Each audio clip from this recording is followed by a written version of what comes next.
ladies and gentlemen, welcome to Darwin Street for our first place picture this afternoon. Ladies and gentlemen, for those who are able, would you please stand as we commemorate the 2026 Anzac Day.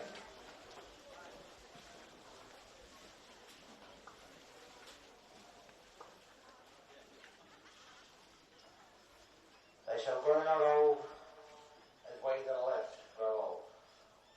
Age shall not weary them, nor the years condemn. The going down of the sun, and in the morning, we will remember them.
Lest we forget.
Thank you, ladies and gentlemen. Enjoy today's day.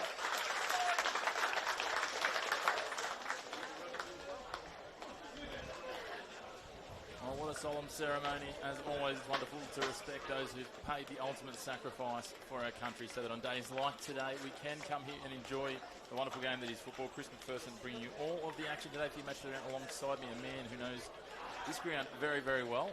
He's now at the helm of the Hyber FC, former Olympic lower grade coach, but now leading the charge of the NPL's newest side, Blair Newell. Blair, good to have you with us. Pleasure to be here, Chris, and a pleasure to be at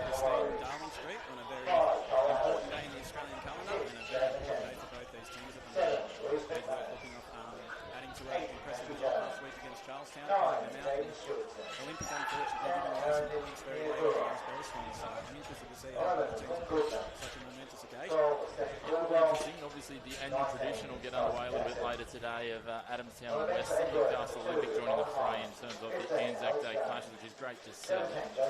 But in terms of this one, it's an interesting one. There's movements for both sides. I know Mick Schultz during the week talked about the fact that he feels they played some of their best football of the year last week against Belton. They didn't take the 3 points.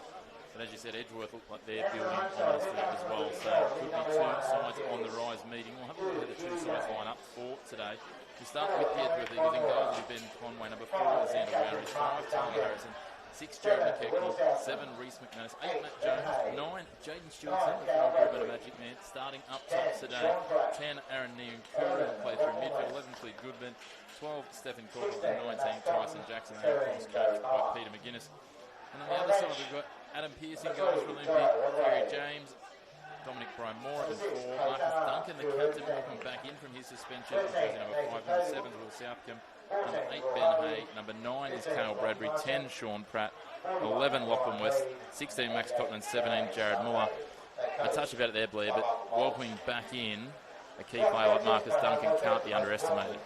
No, that's absolutely huge. Obviously, Dunks was a very passionate player, and a couple of weeks ago against Broadmeadow, let the derby get to the better of him in the later stages of that game. He served his one-match suspension, and Olympic are really going to be excited to welcome him back in there next to Brian Mora and shore up that back 4. On that, we touch on it. They're missing another key player, though. Stephen Diakos, a one-match suspension after last week. So, gain one, lose one. Yes, definitely game 1, lose 1. Obviously unfortunate for Stevie with the opportunity that he got coming in for Dunks. He has to serve his one-match ban this week against Edgeworth, and that had upset him. But obviously welcoming Marcus back in, just his experience and what he's done with this competition for the last decade is vital to Olympic success today. Well, we are underway here, of course, Olympic in the traditional primary white kit, up against Edgeworth in the almost all black with the red trim. As that man we're just talking about, Marcus Duncan, plays it wide to Cotton here. Tries to thread the ball through the midfield. Can't quite get there. We were talking about it when the teams were named, and a little bit of a surprise to see Xander Wowry playing in the midfield for Edgeworth. Yeah, that is a big call from Pete McGuinness, but if anyone knows what they're doing with team selections and fullbacks going into midfield, Pete's proven he can do that over the last 5 years when he's been at Edgeworth, and he gets the best results out of younger players, so I'm interested to see how Wowry goes in the middle of the park today. It'll be interesting. Matt Jones, a big job deputising. Obviously a man who's very comfortable playing at the core of defence, but again, we talked about it. Wowrys and Harrison over the last 12 months have really made a name for themselves as a miserly defensive pairing. Yeah, and they're going to have a lot to do today with Jared Muller looking lively in the early stages, and Bradbury playing very high as well. Looks like Lachlan West has taken a bit of a higher role this week as well, so it's going to be interesting to see how they deal with the advanced Olympic attack. Here you go, Olympic. Not quite executing there. Jared Muller found in the back, I guess you'll say, in the back of his legs with the pass. Certainly looking to play up-tempo both sides early. As you see, a foul given there. It's always interesting, and you know, I drew the comparison 2 weeks ago when Matt Buettner and I called your game against Valentine. Watching Edgeworth and how organised they are in their block, and we're talking about obviously your skip is a key piece of that for you guys, but it seems a very similar defensive piece, and that comes down to organisation, because if one guy lets go of his role, there's a lot of trouble. Yeah, very much so, and I'll credit Pete McGuinness for a lot of that in my coaching career as well. Obviously got to work with Pete for a long time at the Jets, and he put a lot of emphasis on being very solid and very professional at the back, and Edgeworth are one of those teams that have led the way for the past couple of seasons with their discipline at the back, and the amount of opportunities they give the opposition is very few and far between. So if Olympic want to be in this game today, they'll need to be clinical at all times, and as we said earlier, though, it's going to be very interesting to see how this makeshift, if you like, back 4 approaches this Olympic attack. Certainly will be interesting, and as we see here, Edgeworth pressing right up with their defence, trying to put the pressure on, but Olympic find the release to the right through Duncan.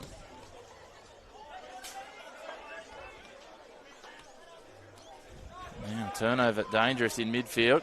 Can Edgeworth capitalise? Stewartson, that man we talked about, former Magic striker, finds his way into the starting lineup for the first time this year.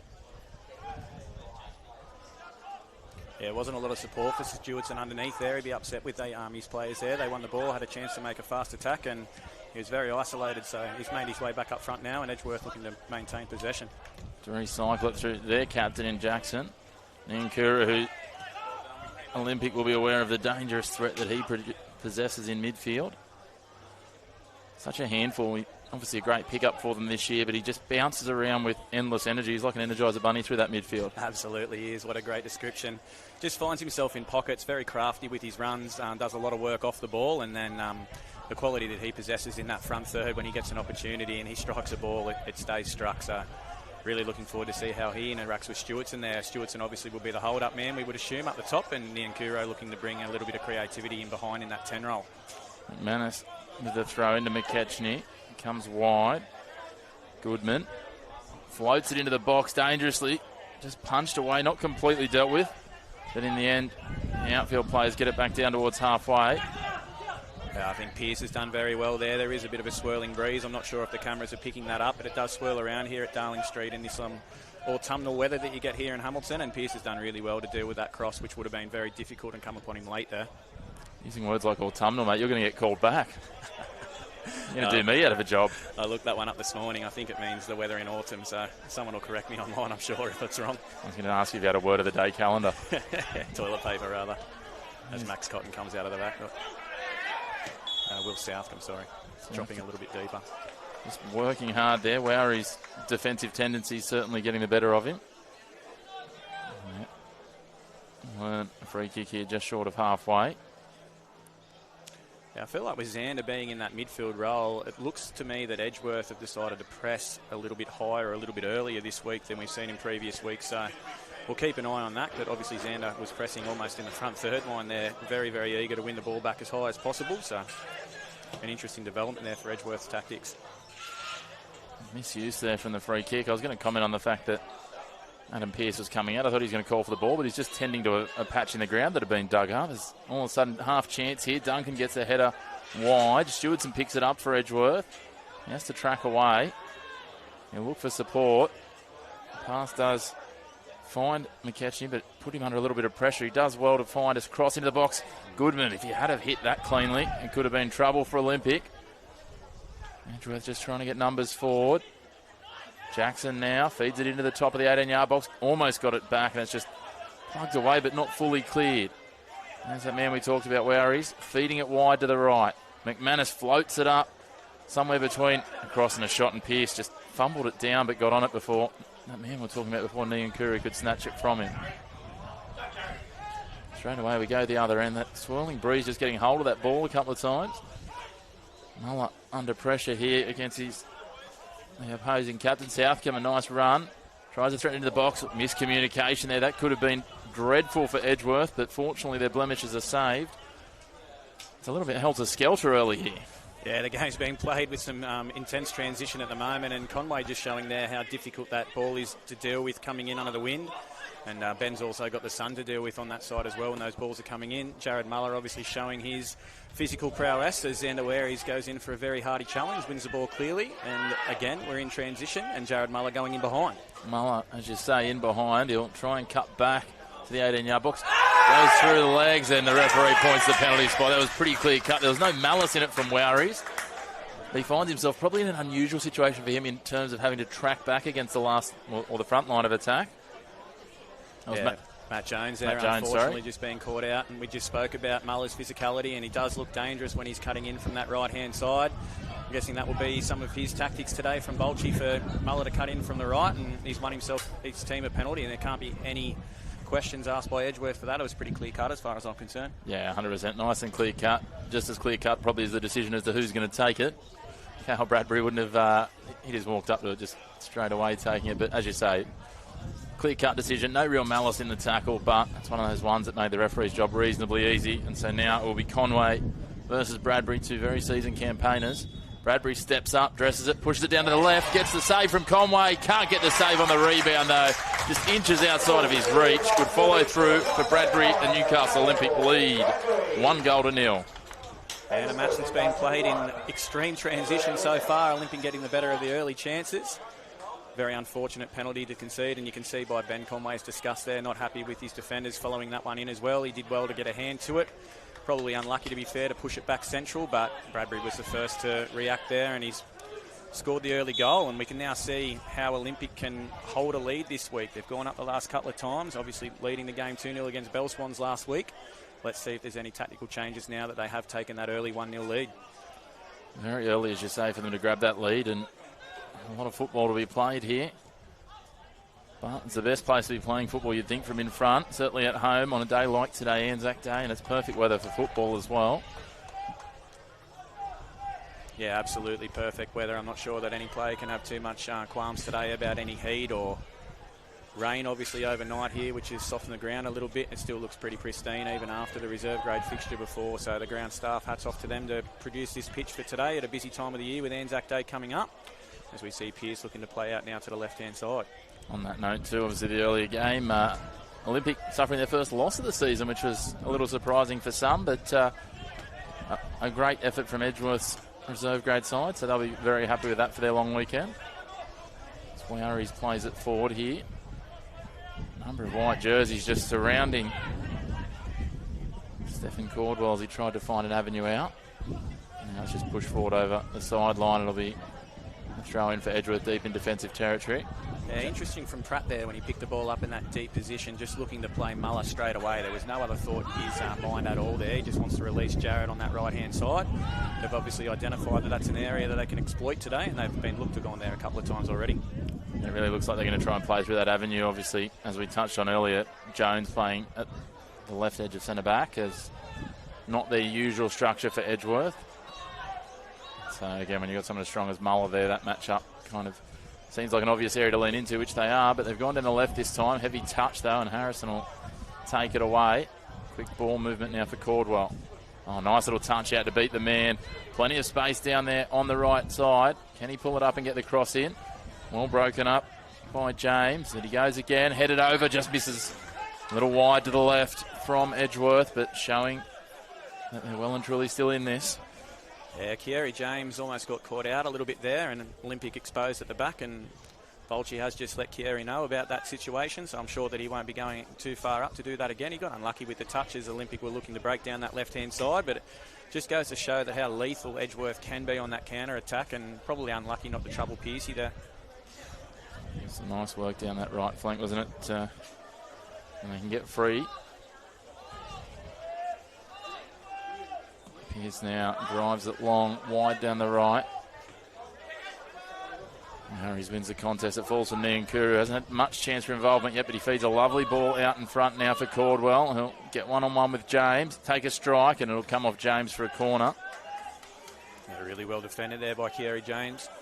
Not sure what Pearcey is seeing there with knocking the long ball to Lachlan West's challenge. It's probably a little bit of a height mismatch there. Westy obviously very physical in that midfield, but there's probably a few other midfielders that might be able to contest that ball a little bit more effectively in the wind here down at Darling Street, and Edgeworth look to capitalise now. Niankuru is so dangerous from the set piece if he can hit his mark. Not Woweries and Harrison floating in from the back of the 18-yard box, and that's where he's targeting at the penalty spot. Just sits a little too flat. Now strike taken from range. That Brymore has just worn that in the midfield. That would have knocked the wind out of him. That was an absolute rocket. Sliding challenge attempt. Doesn't get the ball. As they continue to work down now, Jones pushing forward. Cuts to the outside and it's just pushed across the byline by Sean Pratt. We'll have another corner here. Yeah, yet another corner for Edgeworth. This might be their third or fourth early doors here, and Olympic conceding late against Bell Swans in a corner situation. So I'm sure Edgeworth have done their homework there, and they're looking to exploit some of these opportunities. You were speaking before about Niankuru's delivery. It's been on point so far today, so let's see what he can do again here. Set piece, such a dangerous piece. We're talking about the height of these players, Woweries and Harrison. Again, we go back to them, what they can present in terms of, you throw in a Jaden Stewartson as well. All of a sudden, there's some real height in that box for Edgeworth. No surprises as to where we think this ball might go. They do present for a short corner, and that's where they go in the end. Setting it up, Niankuru will go on a little tap back, gets to the right delivery, but Olympic managed to clear it temporarily. Volley taken, just skews off the outside of the boot for McKechnie. Not quite the finish he would have liked, but you've got to take those when they're presented. Yeah, absolutely. It looks like Olympic are very disciplined at the moment with their back four in front of Pearce on those corners. They do look very sound. Brymora seems to be taking a little bit of an organisational role there. Obviously, he's got the experience of Marcus Duncan around the outside of him, but yeah, Brymora no slouch himself at all in that centre-back role, and he's dealt with those first couple of early balls very effectively. As they try just to loft it over to create something. They did drag Conway out of his box, and he looked like he was in two minds at first. That's the way that a backtrack, but just cleared it away. Now, there's volleying it around, exchanging past in midfield. That's a nice turn from Hay. Spins away from the support, feeds the ball nicely to Bradbury, who plays it on. Just couldn't be executed then. McManus finding his way very central. Now they go for the diagonal cross there from Cotton.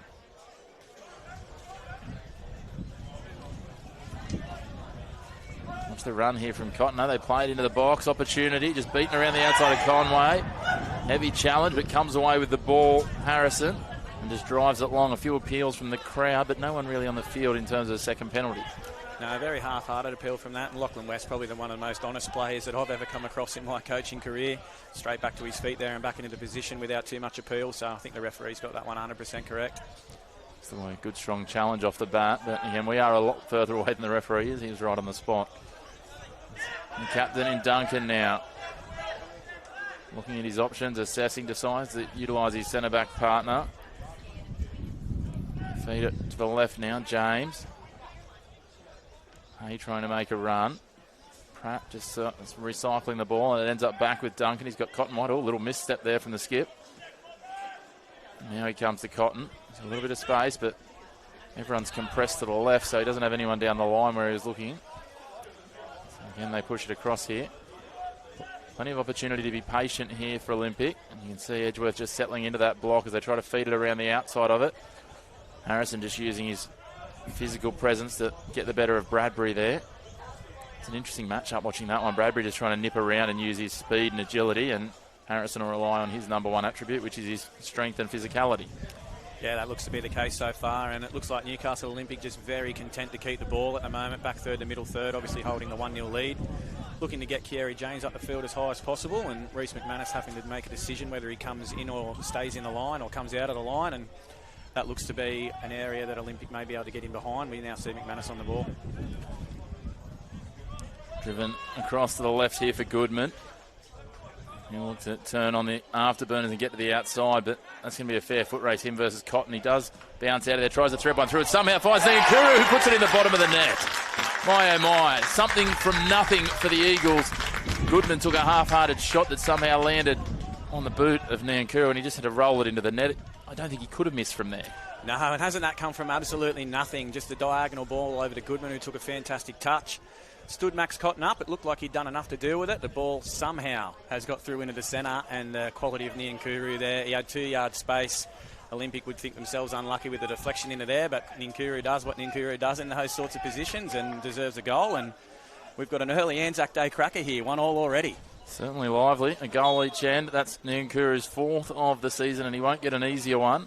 But the good news for him is they don't draw pictures on the scoreboard, so it doesn't matter how ugly it looked or whatever else, they all count the same. Yeah, they all count as one, so he'd be happy to get his 4th goal of the season. He is a very dangerous player. That'll do his confidence the world of good.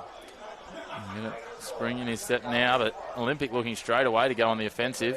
Haven't settled into their shells. Good, strong challenge there. It spills friendly to West in the midfield. He tries to feed it through, but there's no runners, just black and red jerseys everywhere. Brymora. You can see Stewardson calling on his teammates to assist him to press.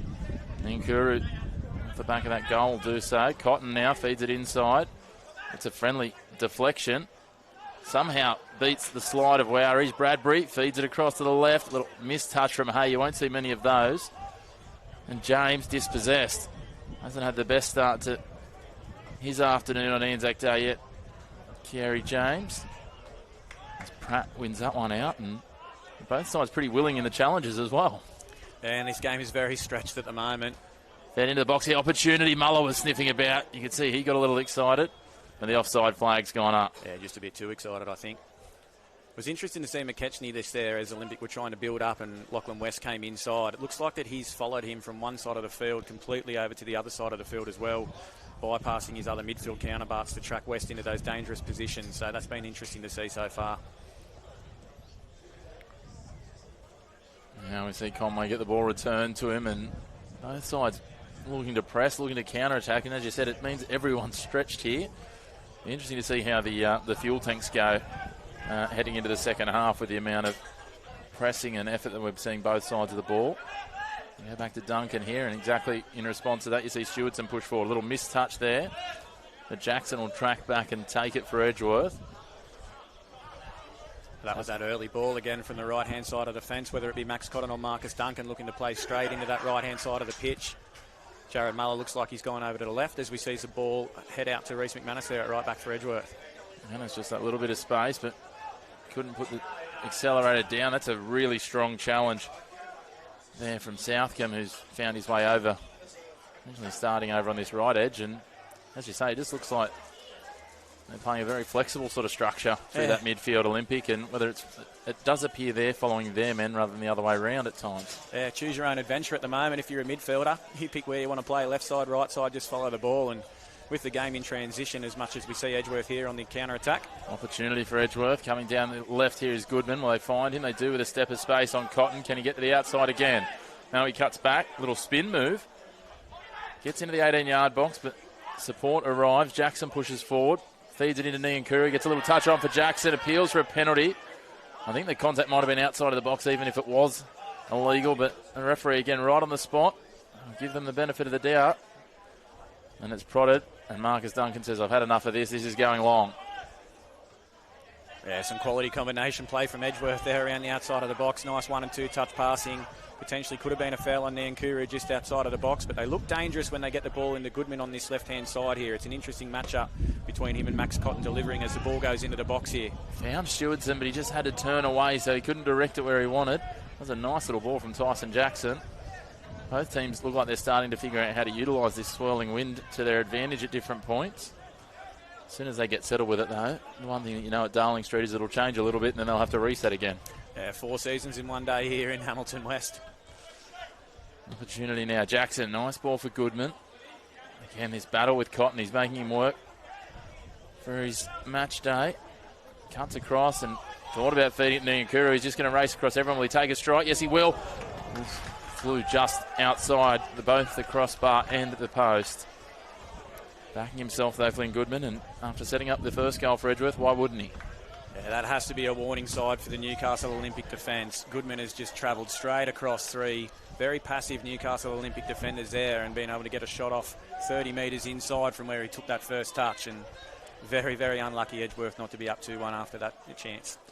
I think that's the thing. They were looking for him to feed Niankuru or maybe pop something up for Stewardson, and then he just said, oh, you're going to sit on those two. I'll have a crack from unmarked from the top of the 18-yard box. Why not? That was a hit and hope ball if I've seen one from Pratt. This falls now down for Caldwell. Got a little bit of space. Hay coming across. Can't slow him down. He gives him a little bump, but he cuts into the 18-yard box. Blazes that in. Oh, my goodness. That was a rocket. Stephen Caldwell, if you don't mind, a second for Edgeworth. Just sliced his way in after getting past Ben Hay. And Edgeworth take the lead here. This is absolute football for the purists, but plenty of goals as well. Yeah, and I think Olympic, as you just touched on there, coming out of the back, they've played a hit and hope ball from the right-hand side of the fence to the left-hand side. Really weren't set at all with their defensive lines by the time that ball transitioned, and Edgeworth have done exceptionally well to exploit that space there at left fullback, one-on-one, and what a finish. You got a feel for Adam Pearce. No one's stopping that. That was right off the corner. Just found the crossbar. If it had been any better in the postage stamp, it would have clipped the post as well. And it was at 100 miles an hour from Caldwell. He's got a rocket on him. Muller heading it in. Just again, you feel that some of the last passes from Olympic are more optimism than strategy. Does look to be that way at the moment. It looks quite even towards the start of the game, and Olympic obviously deserved the early lead, but Edgeworth seem to have a foothold on this one at the moment. Just look to be that little more clinical with the last pass, as we see Jared Muller go to ground there and earn a cheap free kick against Waries, but they're just that little bit more clinical in the final third. They look to have more clear-cut opportunities, quite a good few chances at the moment, whereas Olympic look to be resorting to that, as you called before, that hit and hope ball just into the box at the moment. One thing they do have is a nice opportunity here with a very experienced man over the dead ball in Hay. It's a dangerous sort of position, especially with that wind, and then, as you touched on before for Ben Conway, if the wind's not enough to keep him on his toes, the sun will give him a challenge as well. So Olympic will have some runners. They floated in behind. Conway will come out to and pick it up at the corner of his 6-yard box. Well read. And straight away he gets it moving, finds Jackson, his captain, in a fair bit of space. Jackson, talk about hit and hope, that one was. Just poked it out, hoping that Niankuru knew that that's what he was going to do and going on a run. Yeah, both teams have been sucked into that in, midway through the first half now. Looking to play the ball before the opposition gets set up in their blocks. And, that one, I'm sure he'd like his time again for that forward pass. Now Duncan, a little bit of space. Not much presenting forward, though, so we go laterally to Brymora. Brymora gets a little lane of a run and now tries to feed it out in front. How's the weight? It holds up nicely for them. Bradbury will try and cross it into the box. Finds West there, but he just couldn't quite get it past the defender, who's worn it fair in the face and might have got him right on the nose right on the button. Yeah, I think it has. That was a very dangerous ball into the box, and Muller finally managed to get himself a yard of space in the box. And if that doesn't unfortunately hit that young man in the face, I think that might be bulging the back of the net. So he's taken one for the team there. Well, the things are going at the moment. This could end up about 7-6. Oh, how good are goals?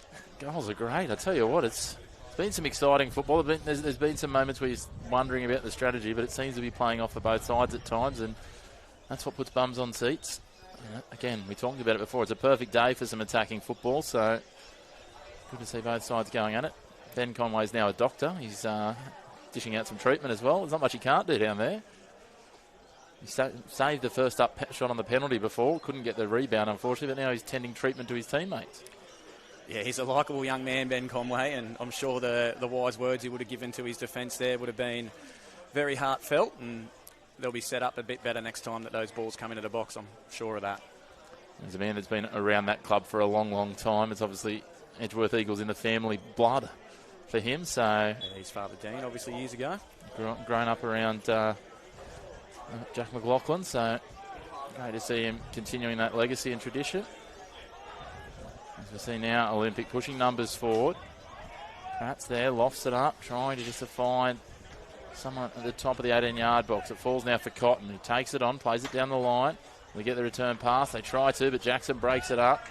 Stewardson finds himself very wide. Returning to Jackson. He's got Nankuru there. He had to pull up and drop onto the back heel to get that, and is dispossessed quickly. Now Pratt will feed it all the way back to Brymora. Yeah, great holding midfield play from Pratt there, just to nullify that and get the attack going quickly. Opportunity here for Bradbury to try and get to the outside. Tried to feed the ball through into the 18-yard box, but just found a number of black jerseys set up there, as Edgeworth will want to do. Both sides just, I've touched on it before, but it just looks like the petrol gauges are starting to run a little low for a few players out there. There's a bit of sting that's come out of this one, and it also looks like Olympic have come a lot more narrow than they were earlier, so a lot of their passes now going straight, and Edgeworth being able to intercept a lot easier, as we see a direct pass to Stewardson there. And Curry quick to move it on to Goodman here. Again, he's had the better of Cotton, and he puts on the afterburners and makes it look like he's got an extra gear. Gets around Cotton, gets into the box, cuts back. Will he feed it? Will he shoot? Takes a shot. Pearce read that one nicely. Not as much pace this time, and Pearce is able to cover it down to his right. That's an interesting battle developing over here in the side closest to your cameras. Goodman running at Cotton. Cotton obviously not a natural right back. Played most of his youth as an attacking winger or as a 10. Been having a great season so far in that makeshift role and done very well. I think he's found probably one of the better attackers in northern New South Wales at the moment to have to deal with when they've got space and running with the ball. So Goodman's that dangerous combo. He's got out and out pace if he wants to just burn you down the wing, but then as we've seen already a couple of times, he's got that little bit of deft touch just to cut back if you overcommit as well. So it is a fullback's nightmare, especially as you said, if it's not your natural position. It's a very tough matchup no matter who you are. Now, see Carl Bradbury bounces to the ground, bounces back up. Thought he might have got the foul, but realised he wasn't, so he played the whistle as Harrison slides in. Two campaigners both sliding in, and Carl Bradbury says, "Sir, I got the ball." Referee not having any of it. It almost looked like Bradbury made that tackle out of a little bit of frustration more than anything after that touch. It's interesting to see how deep he's coming to get the ball at the moment, and a bit of frustration's probably got the better of him there, and that releases the pressure valve for Edgeworth, and they can reset now and look to keep the ball. Tyler Harrison just taking a little bit of time. I think he's been hit in the worst place you can be hit by the look of that, the way he's responded. Yeah, I felt that one as well, so there's always a collective response to those sorts of knocks. So Ben Conway will come out and take it. He's back to his feet, slowly taking his time to get back to full tilt. And I'm not sure that's what he's looking for from his goalkeeper, but anyway. He probably didn't want that ball, I don't think. Conway now, Cotton just pushes his way across, does well to break that up rather than let Goodman take it uncontested when he had some space. It's interesting to see when that ball was about to come out from Conway as well. A very clear 4-2-4 almost from Edgeworth with two distinct lines of four either side of the pitch with the two midfielders, with Ware's just holding there under McKechnie. So Goodman again, a little nudge on Cotton. This time Max Cotton gets the bragging rights because he'll draw the foul. Yeah, I'd go back and let him know about that one. Good for Max to get on the board there in that battle. Do his confidence the world of good as Dunks looks to potentially play short here. Looks like Piercy might end up winning that battle and they'll go long. Piercy's waved him off, I think. I love this for players. Like, that ball's just sitting there ready to be taken, and Piercy's like, no, I'm going to just grab 5 metres, and it's never dealt with until all of a sudden they'll be very pedantic about, a matter of inches on a throw-in or something late in the game. Yeah, with about 3 or 4 minutes to go, we're very picky on where the ball can be taken from. Credit the referee for just letting this one roll in the early doors, and it's added to the excitement of this match. See Matt Jones there look like he's trying to take an AFL pack mark over the back of one of the Olympic players. It's a very physical contest in the centre of the park today, that's for sure. It certainly is. As Duncan realises nothing presents forward, so rolls it back to Pearce here. Yeah, it was interesting to see Olympic come out almost into a back three with the ball there with Max Cotton advancing. And they've kept position quite well. It might be a risk versus reward sort of approach from Mick Bulch there, and just trying to push forward, because obviously if they do turn over midfield, as they have done a couple of times today, those numbers pushing forward, as you identify with that front four essentially of Goodman, Cordwell, Stewartson and Niankuru, could be dangerous. Speaking of dangerous, Hay in a battle with McManus here. Did McManus get the last touch? He did. So corner, I think the first corner for Olympic today. Yeah, would have to be close to. I don't recall one any earlier. Let's see what they can do with this. See if Edgeworth bring bulk players back, which they look to be doing, just leaving the one up top. And that wind is very heavily in favour coming from that side. So a little bit of pace on this ball as West goes short. Could be a very interesting result here in the box. Does go short, just trying to find Primora, it looked like, but Edgeworth awake to it. Race out, and now it drops all the way back to Cotton, who's going to be under pressure because the ball was a little off the mark. Pratt tracking back on the right to present an option for Pearce. That's a major let-off for Edgeworth there. Olympic with an attacking corner. 2 passes later, it's back with their goalkeeper. Pratt with plenty of time on the ball. Hold it up, feed it in, but Jackson read that like a book. Pratt does slide in and get a boot to it. McKechnie, though, came through racing away. Jackson free. They've got numbers here, Edgeworth. Can they find the pass? That's the question. Jackson decided to try and take a poke at it himself. And Brymora will just see it across the sideline. The space there on the counter for Edgeworth to exploit after that Olympics mistake was immense. So it's something they're going to have to watch. Otherwise, they're going to get caught with their pants down. And Edgeworth have got potential to create another opportunity again here. Jackson gets the edge of the 18-yard box, just tapped away. Jackson wasn't leaving them dying wondering. Niankuru just comes through, a little clip from behind on the defender. Fantastic covering defence there from Brian Mora. What a strong tackle. And Olympic have done well to defend that situation there after being caught very exposed at the back with an Edgeworth overload. We saw a little bit of the experience there as well of Sean Pratt when he just felt a little nudge from Aaron Niankuru. We went, this is a way to relieve the pressure, hopefully. Yeah, took the sting out of the game. That's experience there. Did it for a long time at Maitland, a very experienced campaigner. I know Bulch relies on him very heavily to steer that midfield around from the base.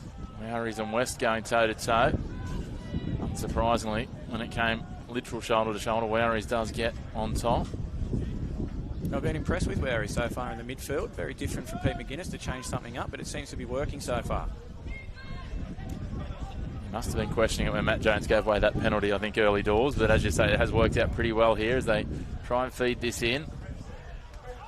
Pearcey trying to claim that it had gone over the byline, but the referee having none of that. Yeah, that was that risk versus reward thing we were speaking about earlier. Pete McGuinness more than content in backing his younger players. He can obviously see an area that Ware's can exploit in midfield, and it looks to be working in his favour so far. And here they go again. Cordwell crossing it in, stings the palms for Pearce and falls friendly. As they work it away now with Southcombe. Jackson's like a old bulldog there chasing after Ben Hay. The dangers from the Edgeworth front though in those flanks is incredible so far. Goodman on this side, and we can see Sam on the other side. Every time they get the ball, it just looks and feels like something just may happen. Yeah, Certainly do, and we've seen the pace they can both strike with if you let them wander across goal. Corbell's obviously on the score sheet. And that rocket into the top bins before. Now McKechnie. All right, so recycle it now back to Harrison. He lofts it over the top. Out in front for McManus. Can't quite get there. James plays it into the legs and earns his side of a throw. Yeah, showing experience beyond his years there. Kieri James just taking the pressure off for his team.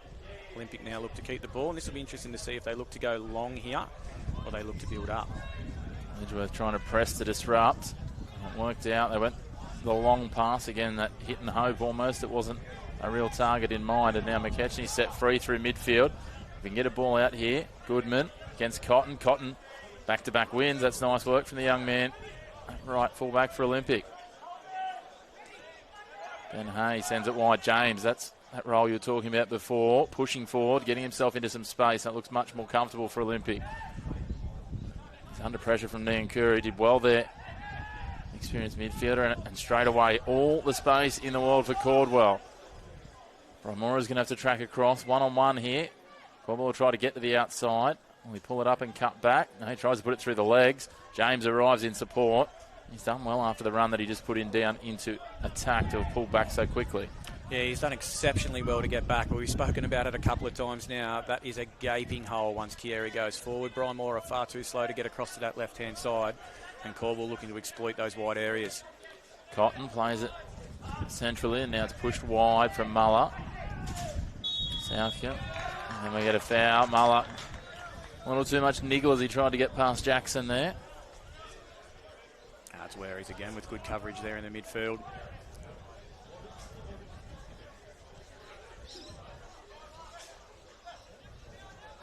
And rotate this through the defensive line. Harrison assesses the options, gives it to McKechnie. Olympic just pushing forward, force the ball lofted over the top, trying to find Goodman. And it's beaten him and ends up finding the Edgeworth bench. Yeah, just underestimating that little wind at Darling Street as it picks up yet again. Edgeworth now back into that familiar 4-4-2 block. Throw beats Muller. Harrison pushing across. I tell you what, Jared Muller's going to have to be very careful here. That's back-to-back times without the ball anywhere near him, where he's got himself on the raising the ire of the officials. Just came through from behind and just clipped the heels of Matt Jones. That's the unnecessary stuff. That's going to be, and it's right in front of Mick Bolch, and I dare say he's going to give him a bit of a. There's the instructions that I can't quite lip read him, and I probably don't want to. No, I think for the sake of our viewers, it's good that we don't have cameras down there at the moment. Very, very unnecessary from Jared, who had a very sprightly start to the match, cutting inside from this side over here, and he doesn't need that in his game. Certainly doesn't. We've already had, as we touched on off the top, a couple of players sitting out with suspensions this year. It's the last thing that they need, and here he is in a dangerous position straight away. Ball deflected over the byline. That's nice from Muller. Yeah, that's the Jared Muller that the Darling Street faithful know and love. Obviously played a lot of his juniors here, Jared. It's good to see him getting in positions like that. It was a fortuitous ball that Duncan played through under pressure here that just stayed in with that wind, and almost Olympic catching Edgeworth napping there, getting a good ball into the box, and some good defending from Edgeworth. Sees Olympic get their second corner. Let's see if Bradbury can deliver this one into the correct area. Another player down. Is that Harrison again?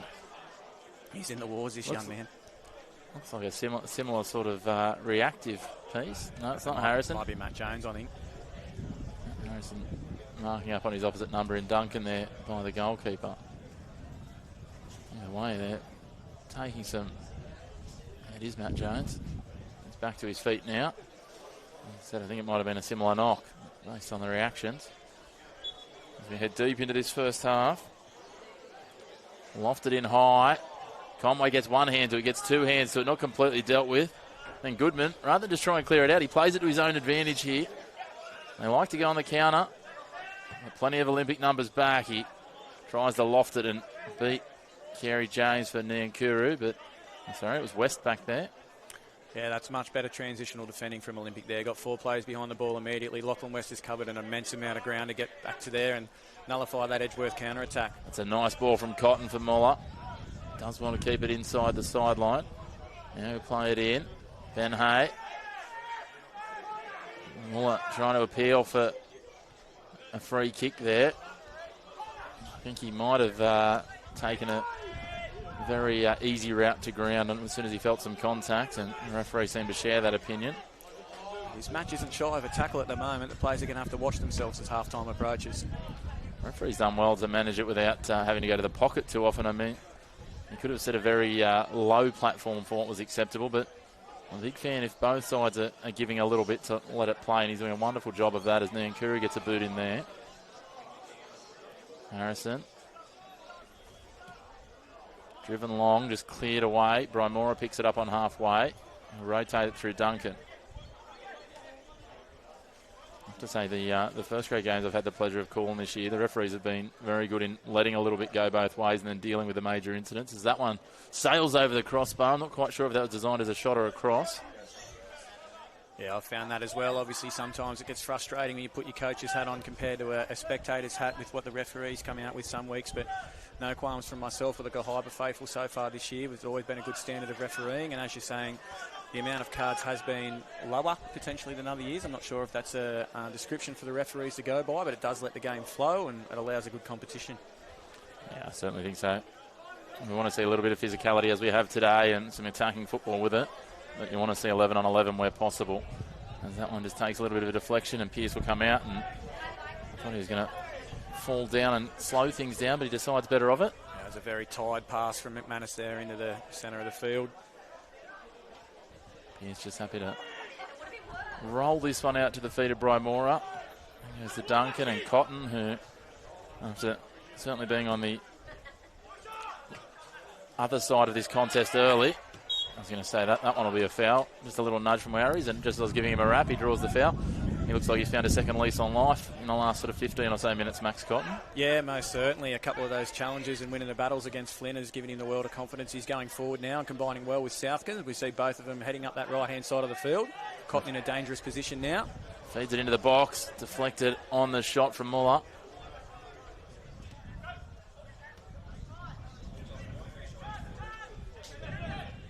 Goodman a long way back, tracking back to support the defence. We'll feed it now to Jackson here. Yeah, smart play from Edgeworth just to keep the ball. It's been very frantic in the last 4 or 5 minutes, just taking the sting out of the game here. Back to Conway. They're drawing that press higher and higher. And Conway just decides to try and go over it, using the target man and his Stewartson. That's a different matchup for Cotton. He's not going to be beaten for pace there. He's certainly going to be beaten for size, though. No disrespect to Jaden Stewartson. I'm sure he'd own that. Oh, most certainly.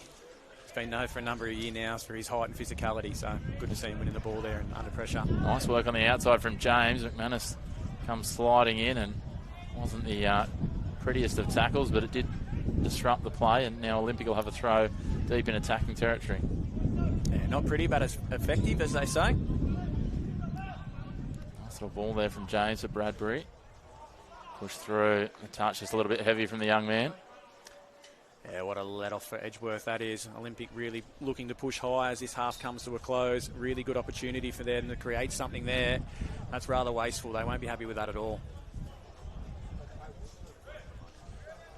Conway will take his time, going and finding a football, just allowing his team to reset as we head into the final 3 or so minutes of this half.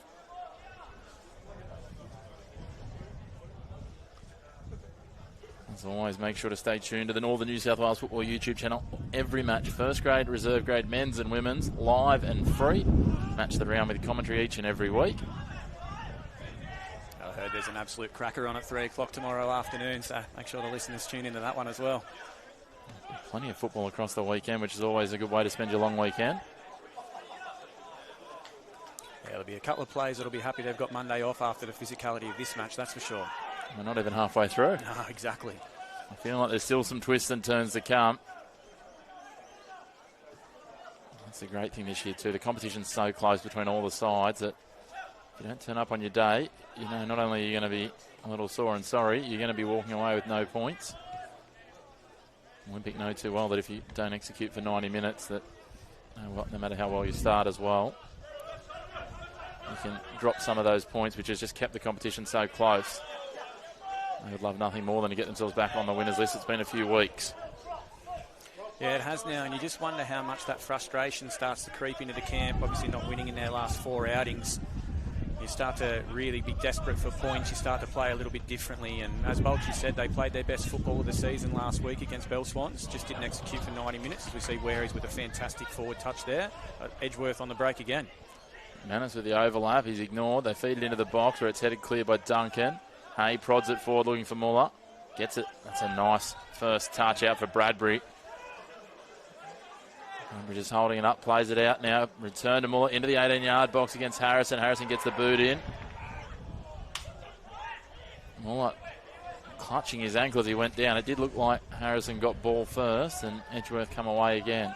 Yeah, I think Jared Muller will be taking the referee off his Christmas list as they go into half-time. But that's much better from Muller, driving forward with the ball at pace, looking to create dangerous opportunities for Olympic, as we see a very hardy tackle there from Pratt on Stewartson.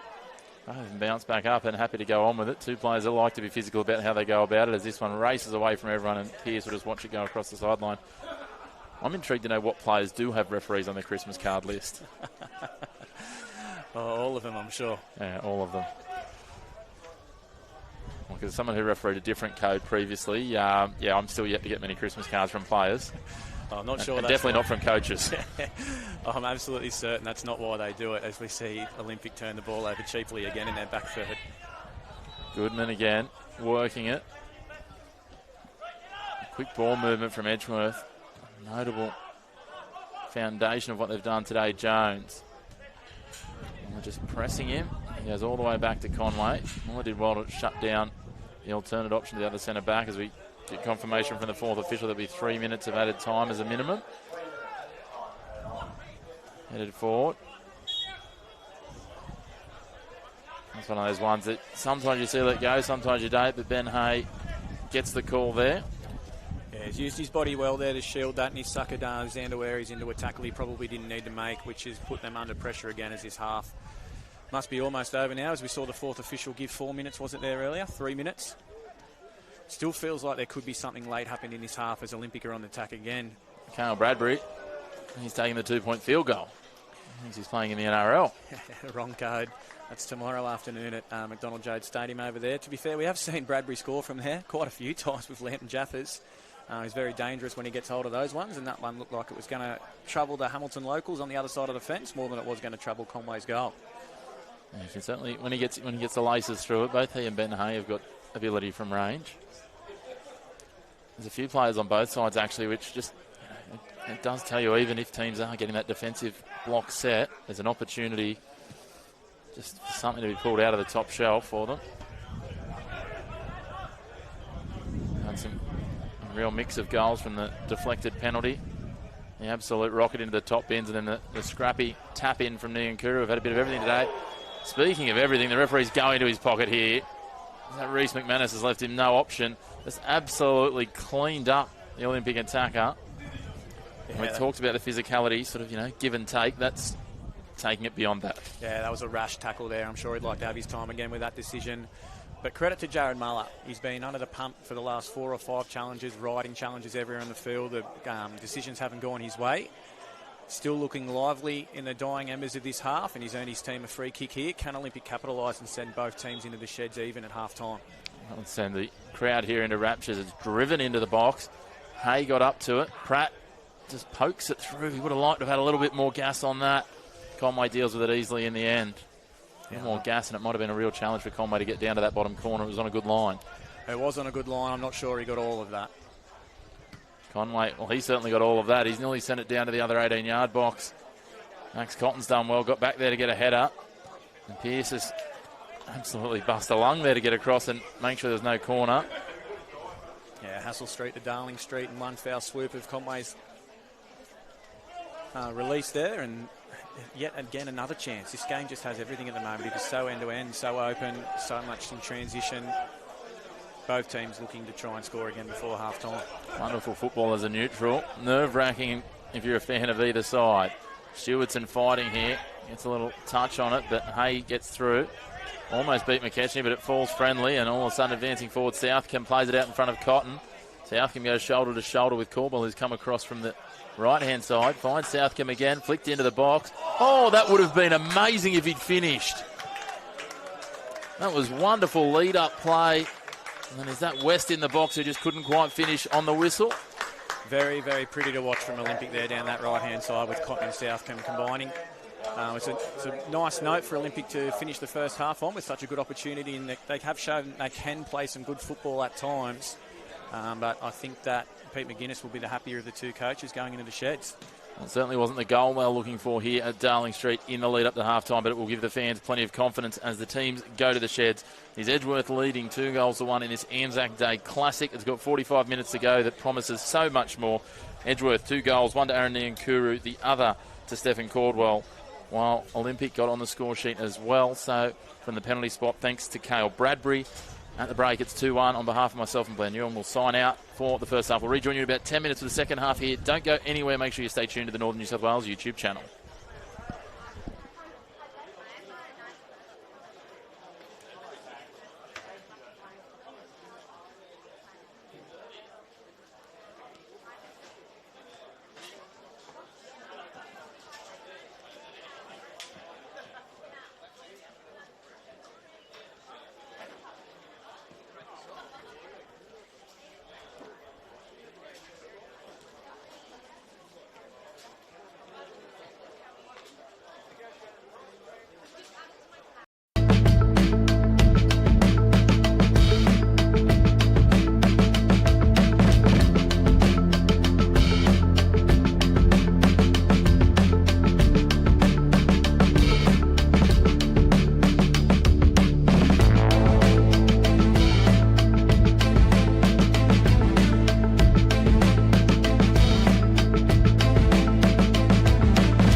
Oh yeah, that's the feeling.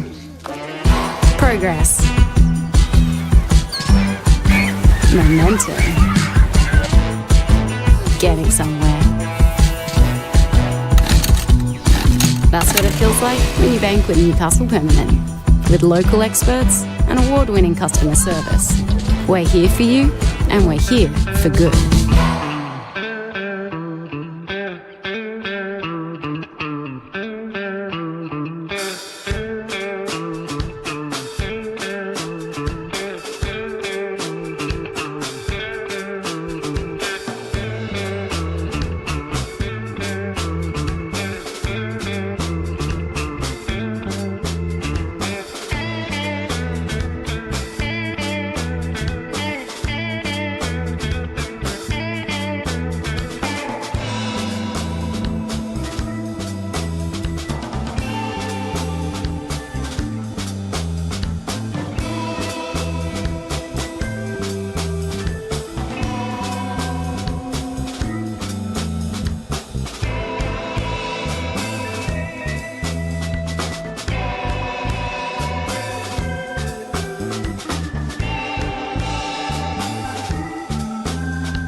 Ah, yeah, that's the feeling.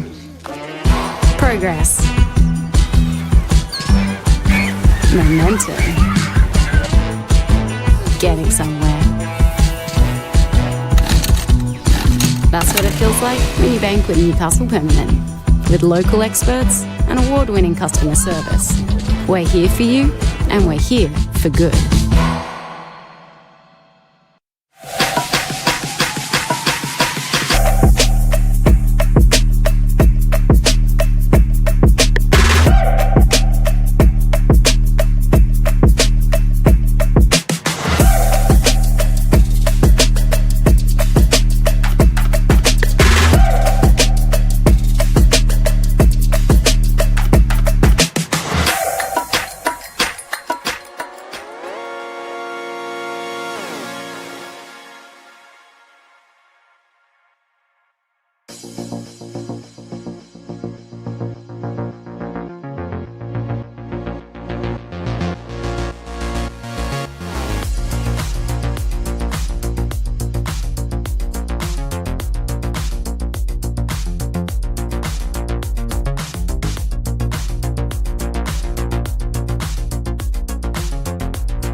Welcome back to Darling Street Oval as we get set for the second half of what's been an enthralling clash so far between Newcastle Olympic and the Edgeworth Eagles.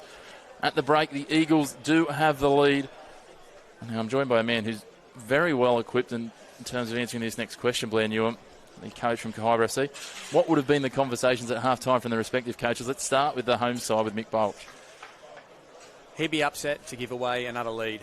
Absolutely. 1-0 up, you're looking at it going, yeah, okay, we've got a foothold on this early, let's just not concede.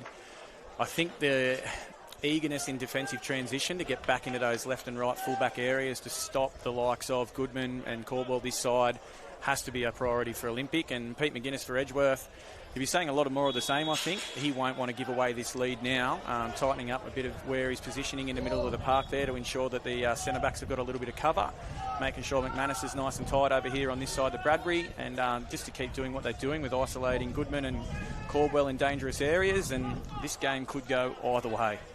You feel like this could really go in any sort of direction. If someone told you at full time that Edgeworth win at 4-1, you'd buy it. If it finishes 3-3, you'd buy that. And if Olympics sneak out of 3-2, you'd also buy that at the moment. So there's lots of outcomes that can come over the next 45. Both have shown some real glimpses at different points. It's just about who can execute that for the 45 minutes.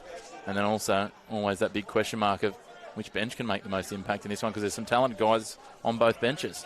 Yeah, interested to see Olympic not going to their bench at half-time there and just trying to change something to get a bit of a stronghold on the game, but both coaches going as you were and looking to see what unfolds in the first 10 or 15 minutes before they go to the side. I did see Bolchie speaking to Nathan Toby as soon as he came out after half-time, so that would be an attacking weapon for Olympic. They've got a couple of sparks there with Toby and even Sato to go through the midfield. Looked pretty active in that reserve grade game. Sato played some decent minutes. So, ball now back with Pearce. And interesting now just to pick up that Edgeworth are happy to leave Stewartson isolated when they get back. That's a great ball forward there for Olympic. Bradbury in behind. Bradbury sneaking around, cuts back, turns McManus inside out, tries to pop it into the box. I thought it looked like it was intended as a cross. It ended up half a shot and easy for Conway to deal with. Interesting for Olympic there, their first flurry into the attacking third, the ball went straight into the box. I feel that Olympic were very intricate around the box and didn't really get much on target for Conway. Whether or not that was a conversation that Bolchie's had with his front third players, with Muller and Bradbury and the like, to just trouble Conway. That wind is really challenging to get the ball in the box. There's a little bit of a bubble in the new end of Darling Street down there compared to the other 6-yard box.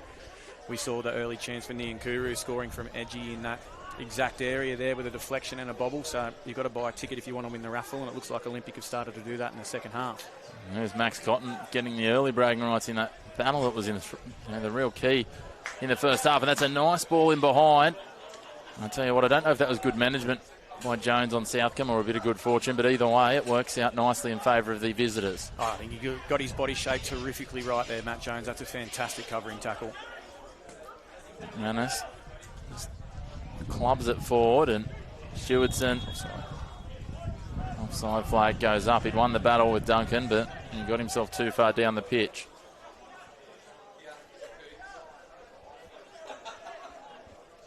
Olympic just working it around here, looking for an opportunity. Hay, straight away surrounded by a number of Edgeworth players, and he just tried to run through the pack. Looked to be a 4-4-1-1 almost there for me in Edgeworth now that they're coming back. Niankuru looks to have come just underneath Stewartson to give a little bit of extra cover in the areas we talked about. Pratt picking up the ball in the first half, looking to stop that. We haven't seen Pratt get on the ball yet, so it looks to have worked early doors. James playing it forward for Muller. Nice return. James advancing down, feeds it in for Bradbury. Conway comes out of the box. He's only inches off the toes of Bradbury there. Well judged by the keeper, but it was a tight finish. Terrific goalkeeping from Conway to get out of his line so quickly there. That was a dangerous moment for Newcastle Olympic. Bolch will be happy with how his team started in the second half, I would say. It immediately did intrigue me watching Carey James run in there, though, because, again, we saw no one dropped into that pocket at left fullback, which just, as much as it's great that they played through, from what we saw in the first half, it's got the spidey senses tingling, the little nerves for the Olympic fans. Danger, especially with how high Stewartson's staying now, not coming back in that second player of the block, as we now see Niankuru make a liar out of me and go back to a 4-4-2.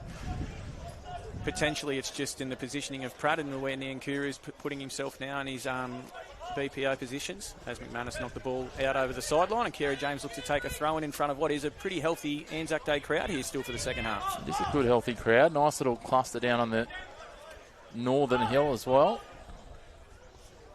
Really good to see good numbers getting out on a wonderful day.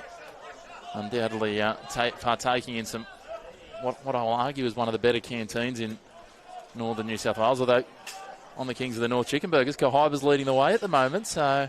Yeah, I'm not sure which one the Olympic faithful are more sour about, the current table situation with Cohiba above Olympic or the Chicken Burger Steaks with Cohiba above Olympic. Chicken Burger's been very controversial in Kings of the North. A lot of people not happy with it, so yeah, there's certainly some teams.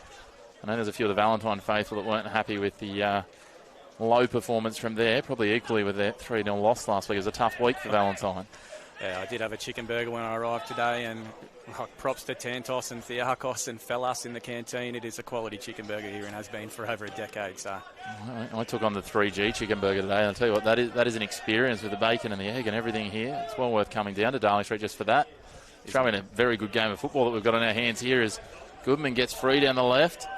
Cotton and he going just tussling there as he gets into the 18-yard box. He gets past Cotton again, tries to feed it back to Niankuru, but Pratt is there on the spot and just clears it across the byline. Yeah, it's interesting to see that that's developed again. Max Cotton staying to Flynn Goodman. Welch obviously backing the young man there to have a good performance in the second half. What really intrigued me was the distance between that battle and the second defender, how narrow Brian Mora and or Duncan stayed, and we're just happy to leave that as a 1v1. That's dangerous, very dangerous. So watch this space out there. Something you do need to watch is the ability to curl this ball with the wind behind him, Aaron Niankuru. If there's a more dangerous player in NPL from the set piece, I'm not sure who they are, but he finds Cotton there, who steps up to the mark at the front post. And just prodded in there by McKechnie, but not dealt with. Now it falls to Niankuru. And I've given him a wrap and he's put it into the next postcode. Yeah, twice. I was speaking to a couple of the players that played in the reserve grade game just at half-time as we had our break there, and they did say how challenging that wind was, especially over towards the opposite side of the field. The wind, the sun, it's just causing havoc over there, and we've seen 3 corners from that side now. Bradbury twice in the first half and now Niankuru, and all 3 of them failing to clear the first man, so it must be difficult. It almost feels like they're not wanting to risk putting it up into that wind because then it's going to rock it away, and they've played it low and short and, as you say, underdone it each time. So having the wind behind you can be an advantage, but when it's that blustery, sometimes it's not worth risking going up into it. As now Pearce is there and decides to play it across to his captain in Duncan. See Edgeworth again just settling into that 2 lines of 4 in the block. As Caldwell got a touch on it, and then McManus couldn't quite get his balance set. James takes the throw. Hay comes away with it, but it's turned over. Ketchy now with plenty of white jerseys surrounding him. Niankuru hopping it forward for Stewardson. Touch a little heavy. Niankuru can't get back there. James takes it and again back to Duncan. He got back into that position with great haste that time, Kerry James, getting back into that left arm side there. Otherwise, Niankuru was away. So that's an improvement on what we saw in the first half. I feel like the Olympic coaching staff may have had a conversation with him at half-time. Potentially. I envisage many of my early playing days where coaches would say things like, if you can't do the job I've given you, I'll find someone else who can. Well, I'm sure it probably wasn't quite that... tame. No, well, quite that tame? Well, I was thinking maybe quite that just blunt, but maybe it is. Maybe that's where Bolshi's going with this. He is known for being fairly direct in his feedback, I know. Yeah, well, if it fixes the problem, it does its job. This is grown men playing football at a quality level, so we don't mind sprays like that these days if it improves the quality of the game, which it has done for Carey's positioning, as you see him tuck in there as a left-back now. Stewardson chests it down, and then it's driven forward by Waris, just a bit too heavy in the end, and Cotton gets the head to it, but it falls for Niankuru. Goodman, nice little back heel. Niankuru thinks about cutting to the outside, drifts across the 18-yard box, feeds it in for Stewardson, a header, just lofted over the crossbar. Right idea, execution just a little off. That would have been a spectacular header if he had managed to find it just inside the crossbar. Yeah, quality play from Niankuru to be able to cut inside and deliver a dangerous ball into the box. Stewardson getting his head on that. Brian Mora doing just about enough, unsettling Stewardson before he got his head to that with some good marking in the box. Duncan feeds this through a little heavy for West. Jackson picks it off. Wowry's there again. He looks up. He's got a fair bit of space in front, and they offer him even more. They're just hanging off him. No, Caldwell. That was an interesting attempt to control the ball almost with his inner thigh. Yeah, we'll allow him one of those every game. He's been terrific so far. Now Pratt sitting deep on the left, feeds it back to the centre back. Shadow's starting to creep over Darling Street Oval as the sun begins its descent behind us. Now, James with a little bit of space. Look for the advance run with Muller. That's great work there. Caldwell just slides in and breaks up the play. Terrifically disciplined defence there from Edgeworth. When you see players like Jared Muller having to drop beyond the second line to pick the ball up and then being able to face forward and seeing a line of 8 in front of him, so important for teams like that. You see their line again come right up. Very, very organised Edgeworth. I've been impressed with their back line so far. Jones brings it down. Spills friendly though. Hay into the box. Carl Bradbury just turned. He picked right. Hay picked left and turned each other inside out. Dangerous signs. Ben Conway just has a little bit of fun. Waits for Jared Muller to come all the way to him before he picks it up. You almost just wonder if a shot's the right option maybe in that situation. It's such a hard pass to play running at such speed. Just anything can happen, as we saw with Flynn's Goodman's shot in the first half of Niankuru scoring a bit of a scrappy goal. Max Cotton decides to go agricultural and has an air swing. Speaking of shots, Goodman gets into the top of the 18-yard box. Will he take a strike? Chips it over, looking for Caldwell. That's a nice little lofted ball. Romora did well there. The obvious answer was just to push it across the byline, but he was smarter, got the boot around the advancing player and just pushed it across the sideline. Again, probably another opportunity for a team to test the goalkeepers early in this half from around the edge of the 18-yard box. It's clear an instruction from both staff to work the ball into a clear and cut scoring opportunity. Manus will go the long throw. Something he was very adept at last year in Missouri colours. Almost their go-to weapon a lot of the time, Missouri, in a challenging year in the mid-table. Yeah, an Australian schoolboy, Reece McManus, that's what he's known for, getting those balls into the box. And Kuru bounces through a couple. Somehow, despite giving away plenty of size to Sean Pratt, not only manages to be the only man on his feet and gets the foul. Absolutely terrific skill from that young man there, Aaron Niankuru. That just shows how much class he has in tight spaces. Didn't show any panic there at all. He's won his team a free kick in a very dangerous position. Certainly have to think that he's got the potential to be the signing of the year come the end of the year if he's not already well at the top of that conversation. I know a lot of Western fans are disappointed to see him depart.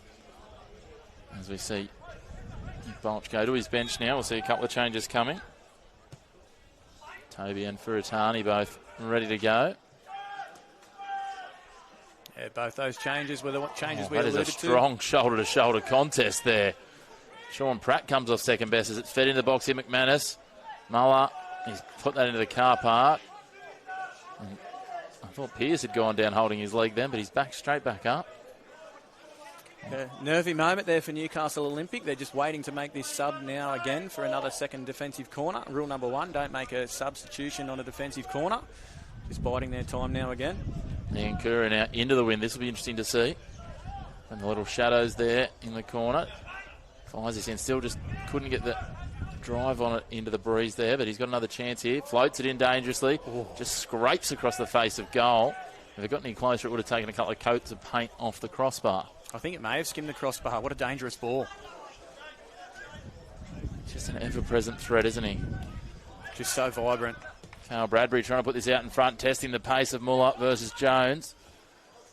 Jones fairly nimble for a centre-back and clears it away. And again, Jared Muller just a silly little piece there. They would have had a throw in on the attacking side of halfway. Instead, Edgeworth will have a chance to slow things down and they'll make the changes, will they? Jones has made a great account of himself so far in that centre-back role, nullifying Muller just about at every opportunity. Some fantastic centre-back play there, probably well above his years. Ben Hay coming off. He'll be replaced by Furitani. And probably unsurprisingly, considering how much strapping he's been on that knee and the work he's gotten through, Sean Pratt, the other man that makes way. I just noticed that watching Matt Jones get back up after that challenge, he's a little ginger, I think it's probably fair to say. Just so we'll just keep an eye on him. It might be maybe a forced change if he can't get back to his full gait.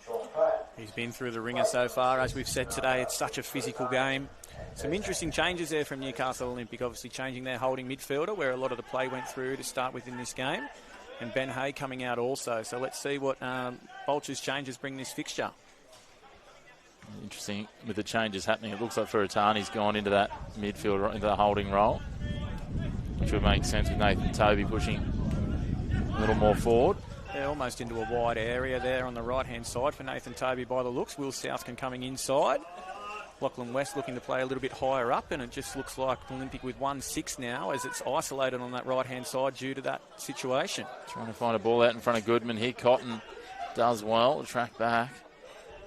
I'll tell you what, considering I think probably the first 6 battles in those two going head-to-head, Flynn Goodman was leading 6-0. It's been pretty level since then, if not maybe tilting towards Cotton at times. Oh, such great to see from the faith in the Olympic coaching staff to leave a young man like Max Cotton in that position after he'd lost the first 3 or 4 battles against a very experienced Flynn Goodman. He's made a terrific account of himself once he's got to the speed of the game, so he can definitely be proud of how he's gone so far today, Max Cotton, in that duel. As Nathan Toby delivers into the box, Olympic with a chance. Shot and beats a stranded goalkeeper. That is that man you just talked about, Lachlan West pushing forward. And poor Ben Conway looked like he was stuck in the mud. The ball bounced around, fell nicely.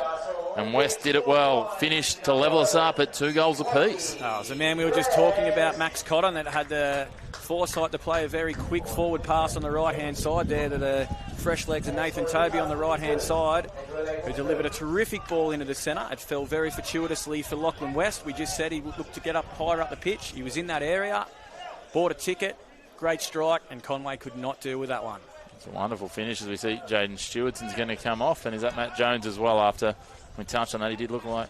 No, it's not Matt Jones. It actually looks like it'll be Stephen Cordwell. So a couple of attacking changes they've tipped off, but now they've decided, no, we're not going to do the changes. No changes. Joey Smith had the bib off ready to go there, but that 2-2 result, I think Pete McGuinness has chosen to do something slightly different. Great experience from him there, stopping that substitution before it comes on.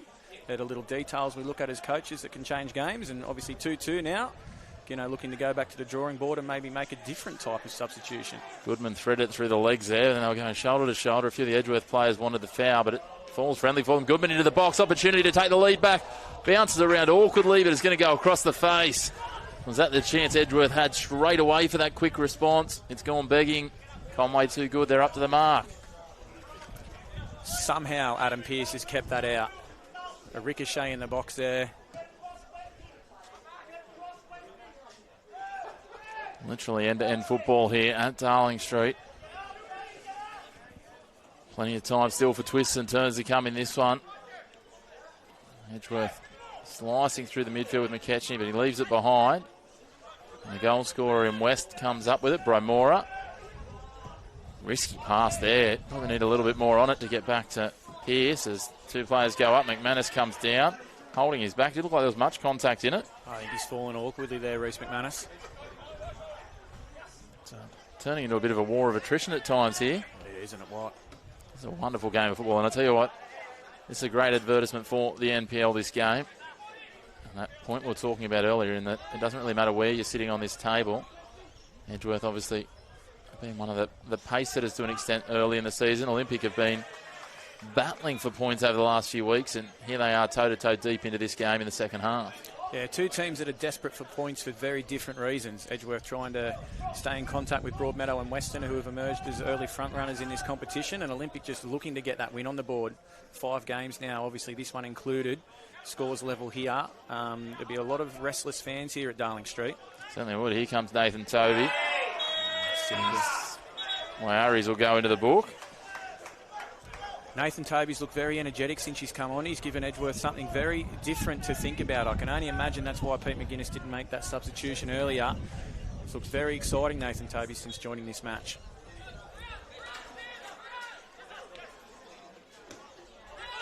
James. West. Nice ball in behind for Southcombe. Is it taken away, though, and Edgeworth go long. Stewardson will be trying to empty the tank now. He knows that there's a potential change coming for him, so he's going to leave nothing out there.